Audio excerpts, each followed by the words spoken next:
my talk this morning is on the continuation of prosperity.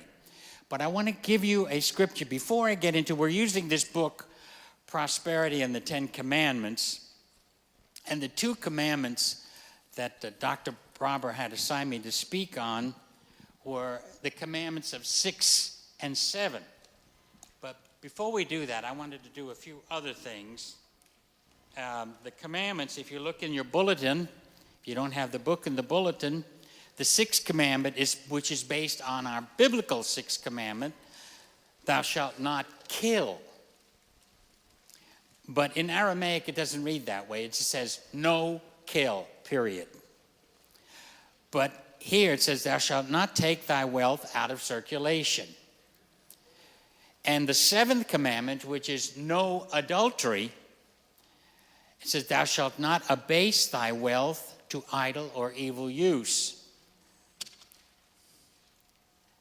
But I want to start off with a positive, just rather than commandment, I want to start off, give you an affirmation that you really know, but you don't know it from the Aramaic.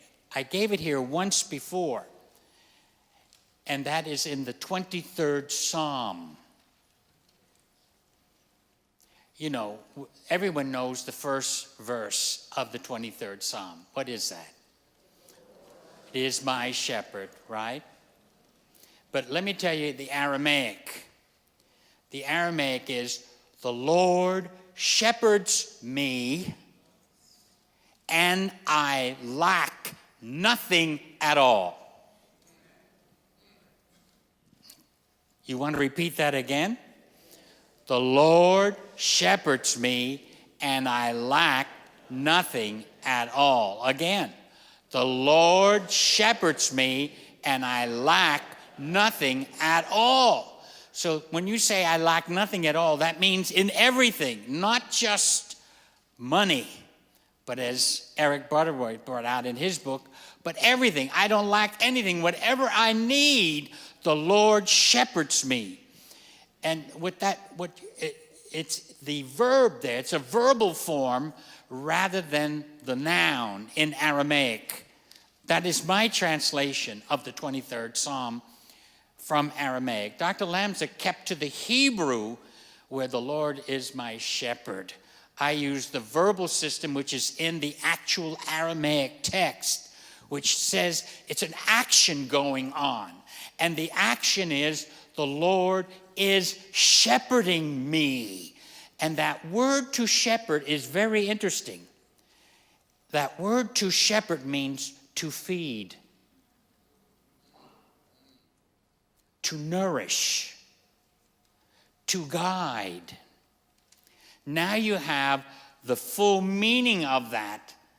The Lord shepherds me. And therefore, if the Lord is nourishing me, guiding me, that means I will lack nothing at all. I lack nothing at all, because the action of the guidance, the action of the nourishment, nourishing my thoughts, nourishing my heart, nourishing my emotions, nourishing my whole being, keeps me in a state of no lack.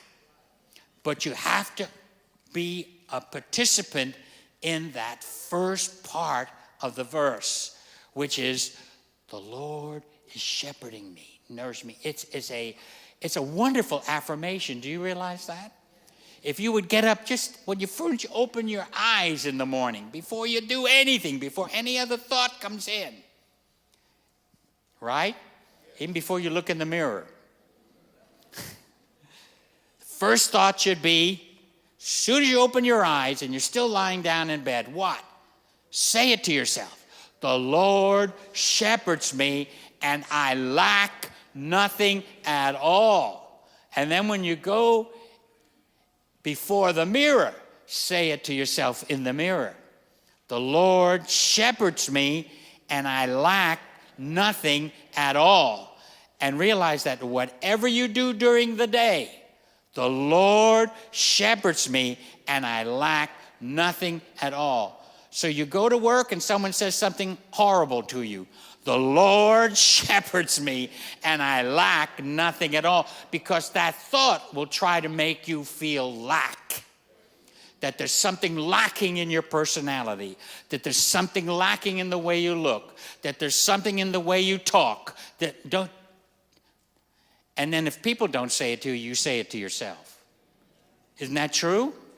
We're always saying something negative of ourselves. But if you keep this affirmation in you, it will be a very, very strengthening, powerful sense of your being. Because the Lord is nourishing you. Because you're acknowledging that at this very moment, right while I'm in the midst of something that's not good, the Lord nourishes me. I'm being nourished on an inner level that has nothing to do without this outward level. That is prosperity. Now, what I did was, and I'll come back up here because I'm going to read scriptures. Before I do that, though, I want to bring out something else. The word prosperity. I've always used that word, prosperity, but I only used it as the verb. The verb. And the verb in Aramaic, to prosper, is different from the noun, which was interesting. The verb to prosper means to set right. To set right. To put things in right order. In your thinking, in your way, all of that. That's the verb. To set right. Then I thought, I never ever bothered looking up the word prosperity in the noun form. And I did that, and I was surprised. How you spell the word. First I'm going to spell it in Aramaic, then I'll spell it what we call transliterate. Not translation, but transliterate. When you transliterate, you take the odd-looking shape of the letter in Aramaic or Hebrew or Arabic, and you put it into English letters. That's called transliteration. But how you spell it in Aramaic, prosperity, is Teth Beth. Teth Beth Tau Aleph. Now there's a reason why I'm doing this and saying it in the Aramaic. First letter is a T. Next letter is a B or a W. Next letter is another T, and then an A. Teth, but that's right, you took Aramaic from me, I forgot. You did too. Okay, so it's Teth, Beth, Tau. There's two different types of T's, which will change the meaning of a word. In English, I still have to use a T. And it's T-B-T-A. And it's pronounced ta-wa-tha. Ta, T-A, wa, tha. Because the B becomes soft and has a W sound. So we go ta-wa-tha. And the root, now I'm going to give you the root. And this is what surprised me. I never traced the root. The root is, again, the same T, tau, wow, beth.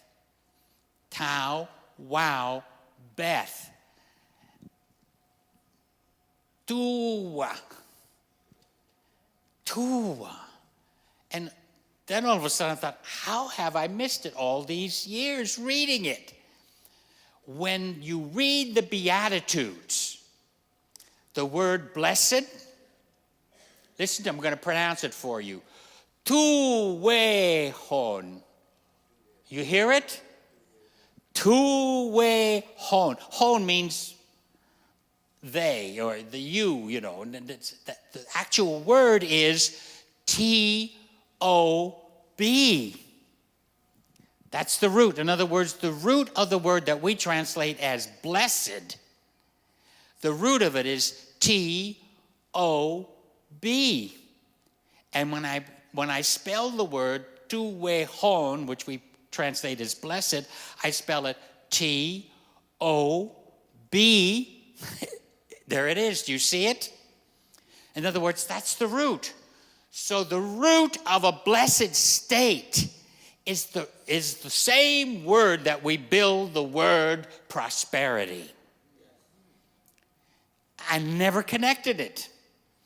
But when I went searching, because I never bothered with the noun, I always did the verb. And I discovered then the blessed state is a state of richness, a state of health. And this is what the dictionary gives for this meaning, a state of health. And it means, here's the real clincher. You still with me? It is to be in possession of desirable qualities. To be in possession of desirable qualities. That's what it means to be blessed. So each time when you read what we call the Beatitudes, which we get that from Latin,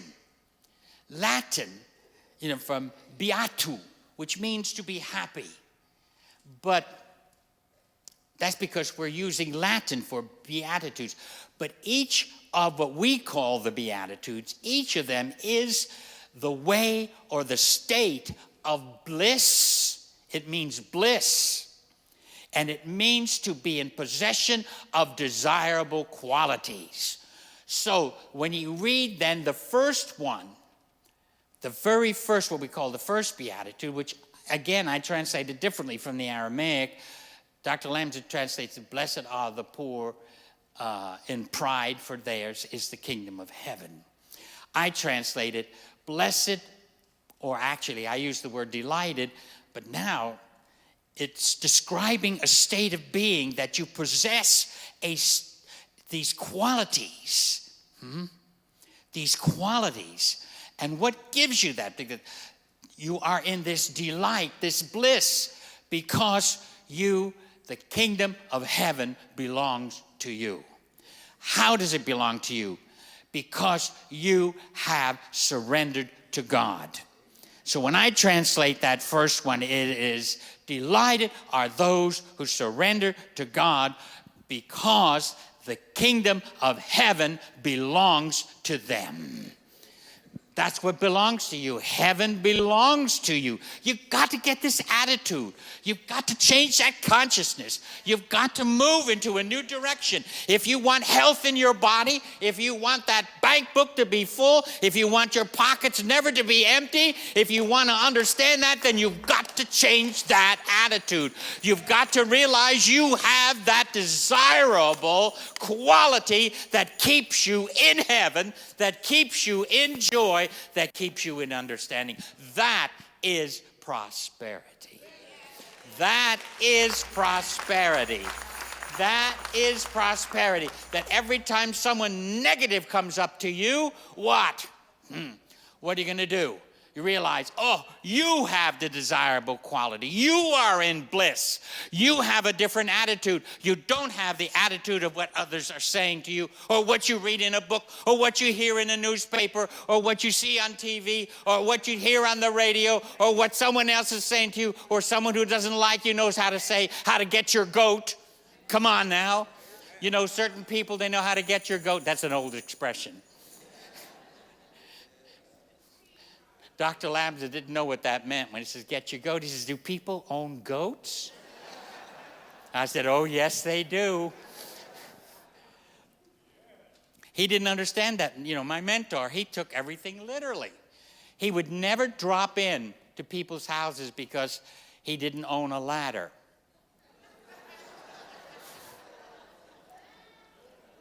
He took it literally. He didn't understand it. And he believed everything people told him when he came here. And when he bought wash and wear shirts, This was in Florida. And it was still damp. And he wore it, and he was invited to a shower, a baby shower.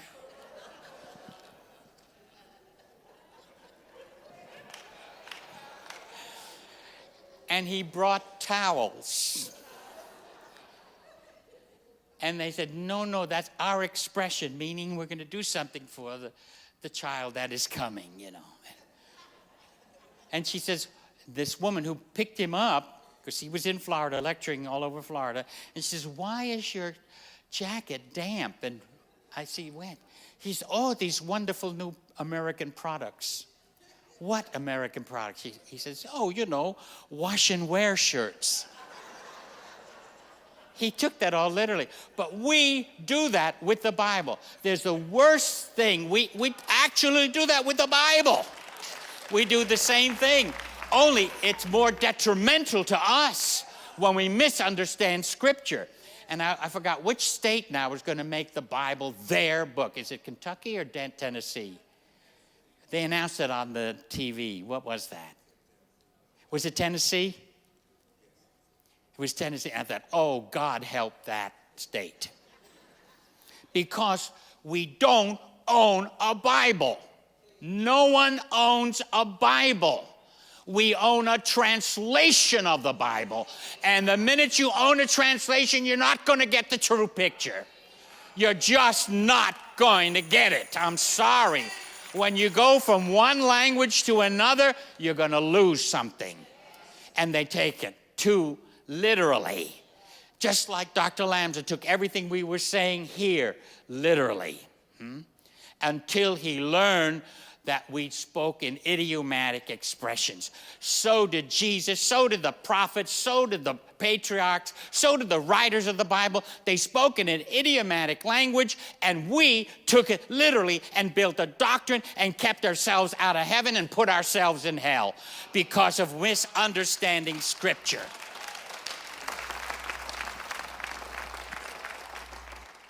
Prosperity. God is for us. He wants us to be healthy. He wants us to be wealthy. And as it said, wants us to be wise. So how am I going to be wise? Sometimes I'm not wise. That's where I need the Lord shepherds me. The Lord guides me, shepherds me to be guided properly so I'll have the wisdom to handle and keep my health. And then if I'm not healthy, to get healthy. Right? And the same thing with handling finances or whatever it is. Wisdom, if you're guided by the Lord. That's why I love that affirmation in the 23rd Psalm, and I love my translation of it. The Lord shepherds me, and I lack nothing at all. Oh, you got to say it and say it and say it and say it and say it until you're breathing it, sleeping it, eating it, until it's every cell in your body is dancing with it. Because that's the only way it's going to get through to you. It's got to get through to your cells. And we talk about get through to the brain. Well, the brain is nothing. It's the cells in the brain that count. Right? The brain is just the housing. It's the cells, and the cells all over your body. And they say, you know what they're saying now? We have 3 brains. And you've heard me lecture this, only I never use the term. I always say what? Here, the heart, and the gut. And the intestines. Now they're saying 3. And the most important brain is not the one up here. No, the heart. The heart. Second, the solar plexus. Third, here. But they all work in harmony. And prosperity all works here. In other words, prosperity has to get through to the cells. Has to get through to everything, and everything in your body responds. You know, when we open up every Sunday morning here, when we open up, the first thing we do is what? Hug ourselves, right? and then we say our name.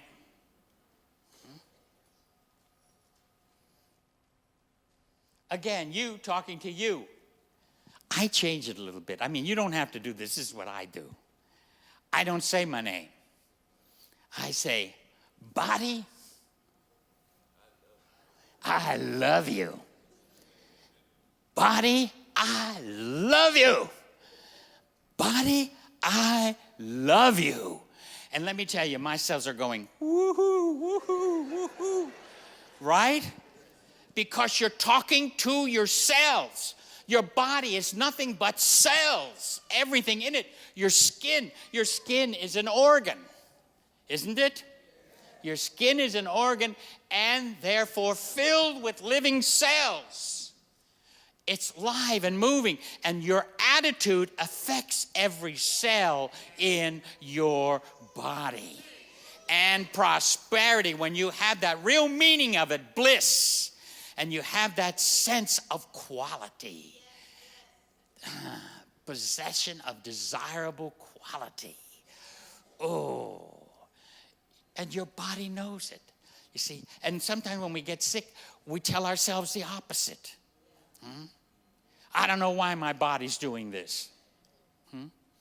Well, no, you need to reverse that. Body, I know you're having a struggle right now. And I love you. And I know you can make things right, because to prosper means to set right. To set right. So set the body right. Set the bank right. Set everything you do right. That's what it means to prosper. I know I needed to get to that 6th and 7th commandment, but I'm telling you, what is the 6th commandment in the Bible is no kill. And how do you kill prosperity? Take it right out of circulation. Take it, you put it in another direction. That is not, and that's the 7th commandment. Don't misuse it. Don't misuse it. In other words, you're taking it another direction. But again, what about, since we're talking about money and we're talking about being prosperous, what about scriptures that deny this?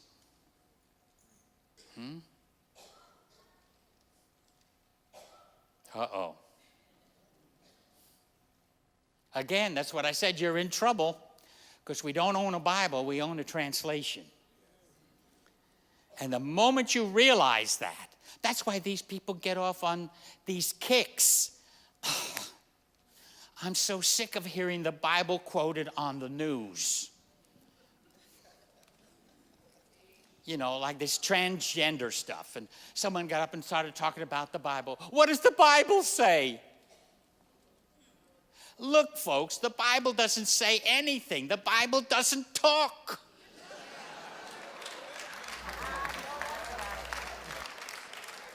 It doesn't talk. People wrote different parts of the book. It is those people who are talking. It is their ideas you are reading, so you have to know their culture, their ideas, and what they're after, and not just take it as if God took the book right out of their hands and say, hey, you all don't know how to write. I'm going to write this book, and this is me writing it, and this is what I'm saying. No, it's not. It is those people in that culture writing it at that time in that meaning for that day. But no one reads it that way. No one interprets it that way. They read it as if God sat down and said, I'm saying it. God never said anything. I'm telling you, it's time we here in America woke up to the real truth. I'm so sick of what we're hearing on the news and everything. No wonder we're not feeling good. How can you prosper when everyone's telling you you're poor, you're no good, you're this and anything? They're killing it. They're killing it. That's it. They're taking it out of circulation. It's circulation, isn't it? What makes you healthy? Oh, come on now. You can know what I'm doing here. You can talk to me. Forget it's Sunday morning. Huh? What keeps you healthy? Circulation, circulation, circulation. That's why sometimes you have to exercise, as much as we don't like it. Oh, you look so innocent out there today. You always find something else to do. But you got to move that body. You got to move that body, even if it's just for a walk. Just move it. Move it. What? For the circulation. It's the same thing with love, with peace, with money, with joy. You got to keep it circulating.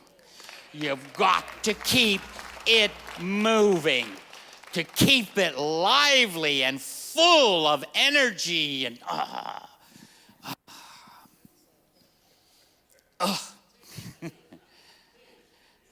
I tell you, you don't know how I came to church this morning.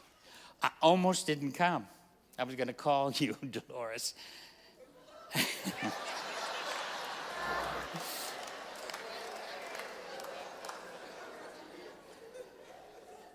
I can say, you would have not only done all the announcements, you would have had to do the speaking too.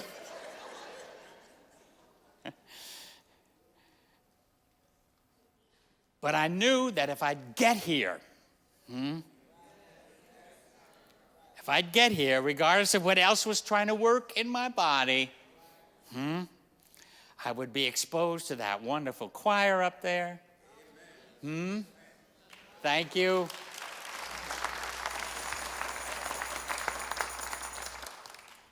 And I don't know how people can stay away, honestly.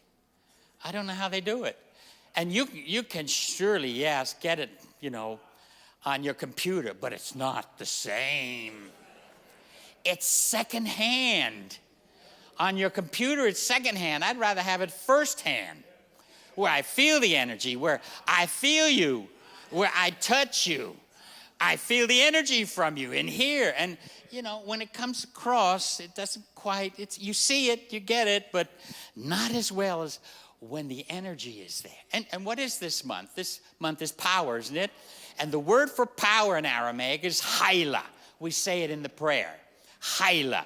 And hyla means energy. Energy. And money is nothing but energy. Nothing but energy. And if you look at it as that and quit looking at the way the world looks at money, it's really an invisible energy. And what we do is we get paper and we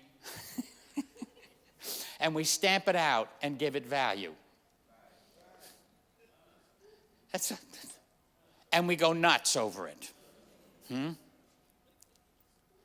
But it's energy. The real secret of money is energy, not the paper that's in your wallet that says 1, 5, 10, 20. That's only paper. That is a representation of energy. And what we're dealing with when you think about prosperity, get it off the paper and get it on the real thing, which is the energy. And the energy and the source is God. Is God. And when you get it there, then it flows through you. Then you don't have to worry about the 1, the 2, the 5, the 10, the 20, the 50. That takes care of it. It's only paper. It's just like aging. I know when I think of aging, ooh. 4 more months, I'll be 80.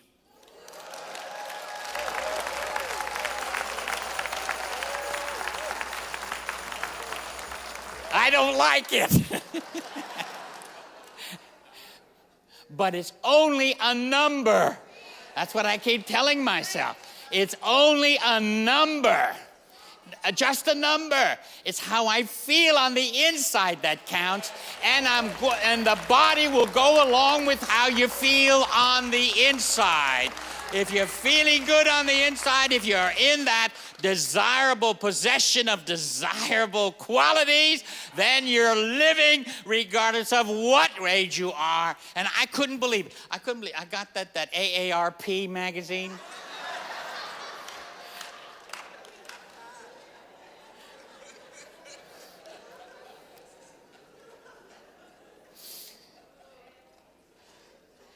And in it, they had the different ages in there, and I refused to look at that thermometer at all, see.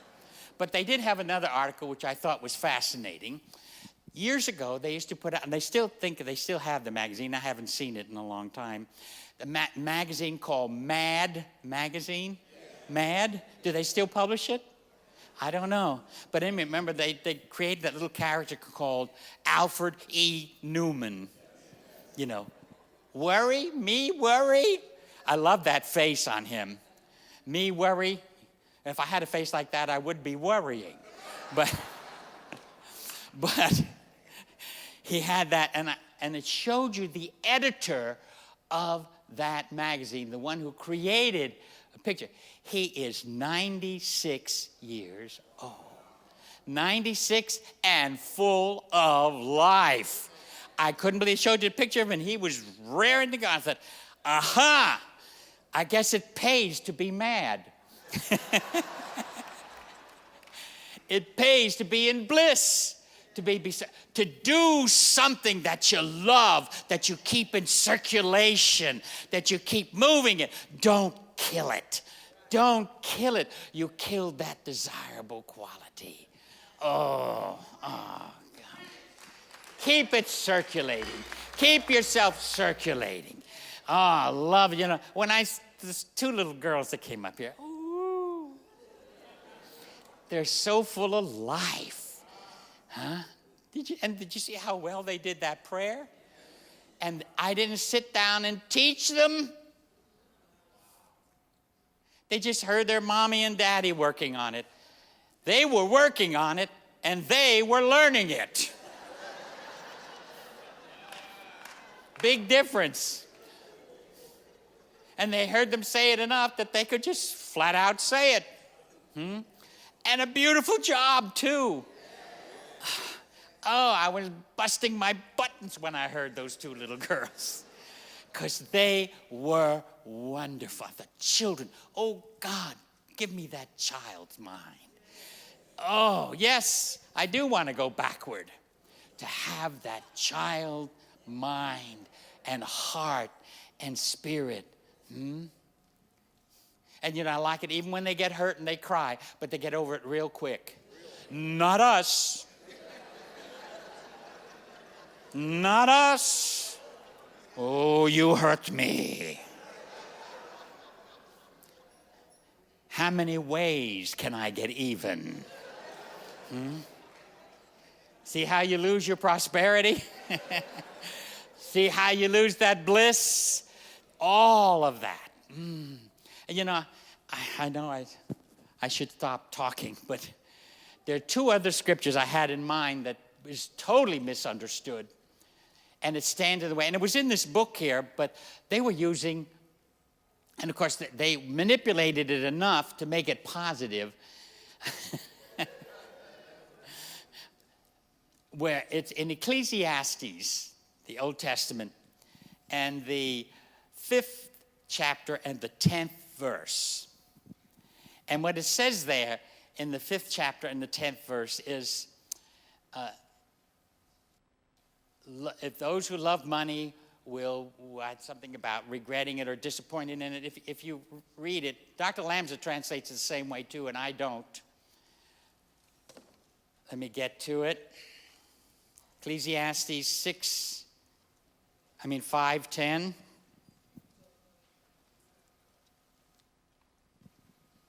It's about money, of course. He who loves money shall not be satisfied with money. It's in your book here too. And of course, I looked it up in the Aramaic. And then I'm going to go read another one to you. 1 Timothy 6:10. You all are familiar with this one because everyone loves to quote this one. For the love of money, the love of money is the root, what? Of all evil. Oh my God, I wish that were true. I wish that were true. How can the love of money be the root of all evil? Do you realize that? Murder, prejudice, bigotry. How can that be the root of the love of money be the root of that? It's not.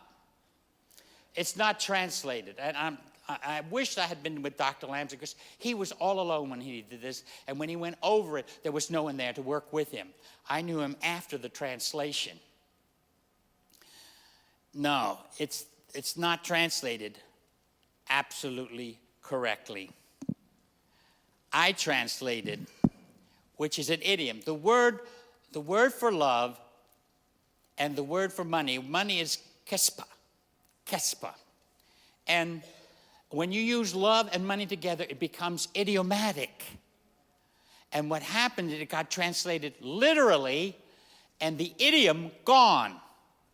And it's the same thing in Ecclesiastes. He who loves money will not be, satisfied, right? They miss it.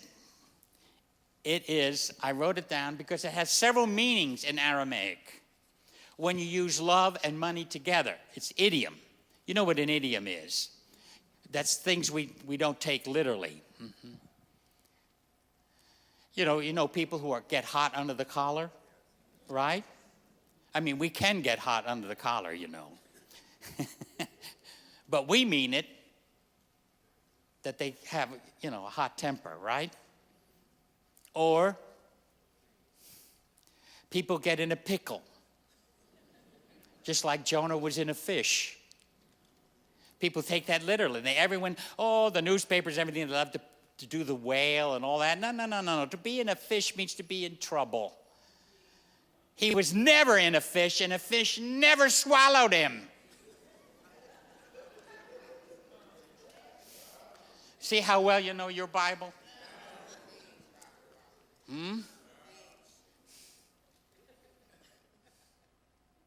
It means, and sometimes the fish does swallow us, right?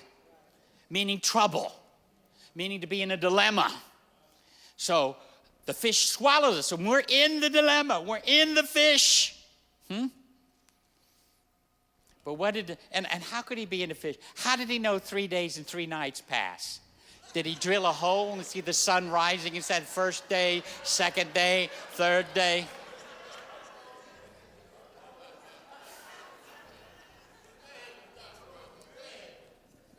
He didn't even check his watch. People, when they read the Bible, they park their brain. And don't let me tell you where their brain is. They don't think, because we're taught not to think. We're taught to accept exactly what you read and don't think. Don't challenge. And yet the Jewish people have been challenging the scriptures for centuries. That's why they're progressive, and Christians stay stuck in the mud when it comes to the scriptures. They stay stuck because instead of being progressive and understanding and enlightened, that's why it's easy for them to call us, of New Thought, the devil. It's easy to do that. That's to keep me confirmed in my belief system. Because if I dare acknowledge that someone else may have something a little bit more insight, that means I would have to move from my stable position that I have anchored myself in, see. Oh boy, I don't know what I ate this morning. Well, I didn't eat anything.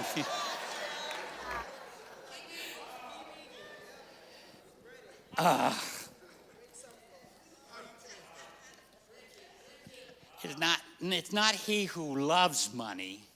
It is he who, I wrote it down, he who has an insatiable greed for riches, an inordinate, miserly collection or hoarding of wealth.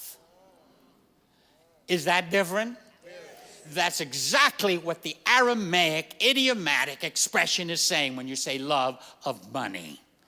And root of all evil? Not translated. It doesn't say root of all evil. It says root of all these evils. In other words, you have to read the verse above it.